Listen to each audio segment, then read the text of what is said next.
का अपना एक साथ दो किले करवाएंगे, जिसमें एक होगा आपका शेरगढ़ का किला 12 और दूसरा होगा शेरगढ़ का किला धौलपुर। तो देखिए दोस्तों, सबसे पहले अपन बात करते हैं शेरगढ़ दुर्ग। एक तो होगा आपका धौलपुर, शेरगढ़ दुर्ग धौलपुर, और दूसरा होगा दोस्तों आपका शेरगढ़ दुर्ग 12। एक तो होगा शेरगढ़ दुर्ग धौलपुर, एक होगा शेरगढ़ दुर्ग 12। तो दोस्तों ये दोनों अच्छे दुर्ग हैं, एग्जाम की दृष्टि से पूछे जाते हैं कि शेरगढ़ दुर्ग धौलपुर और शेरगढ़ दुर्ग 12। तो दोस्तों कभी भी ध्यान रखेंगे, ऐसे कॉमन दुर्ग हैं, ये नहीं पूछेंगे कि शेरगढ़ दुर्ग कहाँ है। अगर पूछेंगे तो दोनों नहीं मिलेंगे, एक मिलेगा। तो अब इसमें सबसे पहले बात करते हैं शेरगढ़ दुर्ग धौलपुर की। तो दोस्तों जो शेरगढ़ का किला धौलपुर है, इसका जो निर्माण है, शेरगढ़ का किला धौलपुर है, इसका निर्माण है वो मारवाड़ के शासक मालदेव ने करवाया। दोस्तों जो शेरगढ़ का किला धौलपुर है, इसका निर्माण किसने करवाया? मारवाड़ के शासक मालदेव। फिर दोस्तों जो शेरगढ़ का किला है वो कौन सी नदी के किनारे बना है? तो दोस्तों वो चंबल नदी के किनारे बना है। शेरगढ़ का किला धौलपुर, इसका निर्माण किसने करवाया? मालदेव ने। और कौन सी नदी के किनारे बना है? तो दोस्तों ये चंबल नदी के किनारे बना है। ठीक है। उसके बाद दोस्तों 1540 के आसपास, 1540 के आसपास और शेरशाह सूरी ने और इसका क्या कराया दोस्तों? पुनः निर्माण करवाया। 1540-42 के आसपास ईस्वी में यह किला क्षीण हो गया था, तो इस किले का पुनर्निर्माण है वो शेरशाह सूरी ने करवाया। और दोस्तों इसी के नाम पर, शेरशाह सूरी के नाम पर, यानी शेरशाह सूरी के नाम पर, और इसका नाम क्या पड़ा? शेरगढ़ दुर्ग पड़ा। दोस्तों दोनों जो शेरगढ़ का किला धौलपुर, शेरगढ़ का किला 12, दोनों का नाम शेरगढ़ शेरशाह सूरी के नाम पर ही पड़ता है। देखिए कैसे, इसका निर्माण तो करवाया था मालदेव ने, लेकिन यह क्षीण हो जाता है, टूट जाता है, तो इसका पुनः निर्माण कौन करवाता है? शेरशाह सूरी ने। पुनः निर्माण करवाए जाने के कारण इसका नाम क्या पड़ा? शेरगढ़। अब दोस्तों जो शेरगढ़ का किला धौलपुर है, इसके अंदर दो मजार हैं, एक है भोले खां और एक है काले खां। दो मजार हैं। शेरगढ़ का किला जो धौलपुर में है, इसमें दो मजार हैं, एक भोले खां और दूसरा कौन है? काले खां।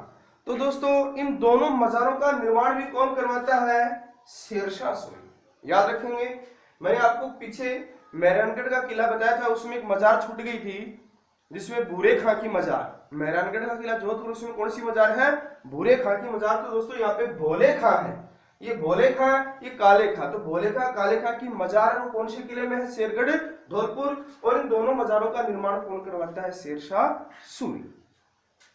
तो दोस्तों एक प्रश्न आता है कि अकबर ग्वालियर अभियान जाते समय किस दुर्ग में रुका था? तो दोस्तों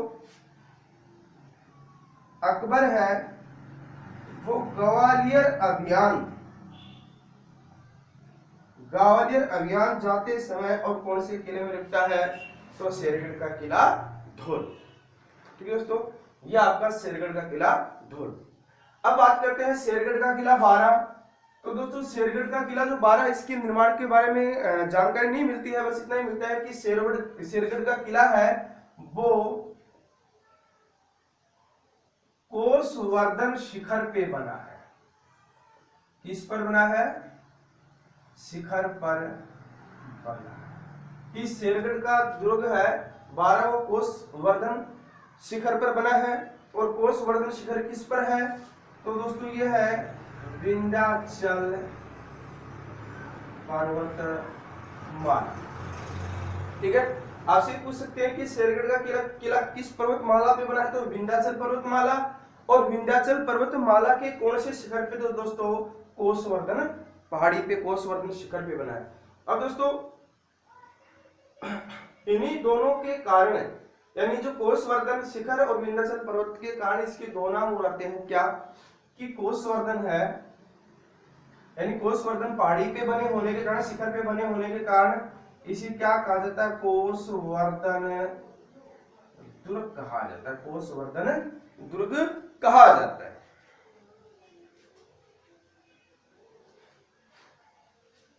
कोसवर्धन दुर्ग।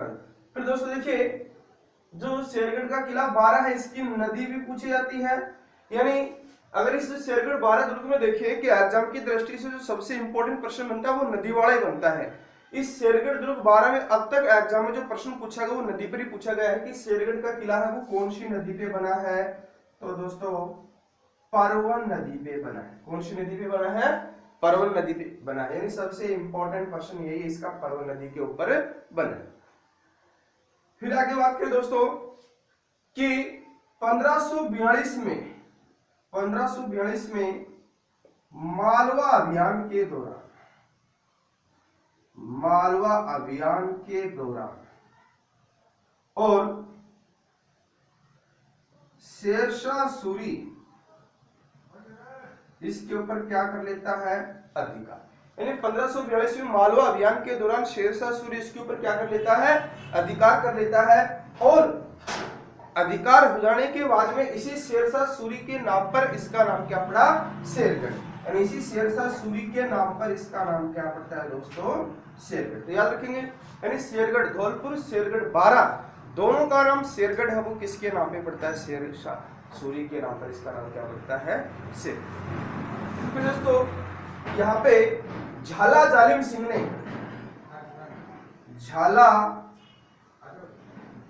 सिंह ने इसका जीर्णोद्धार भी कराया और यहाँ पे कुछ महल भी बनवाए। किसने, झाला जालिम सिंह ने शेरगढ़ 12 में कुछ महल भी बनवाए। इन महलों को झालाओं की हवेली कहते हैं। क्या कहते हैं,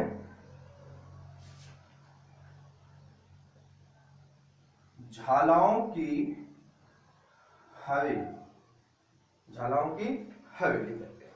ठीक, तो ये आपका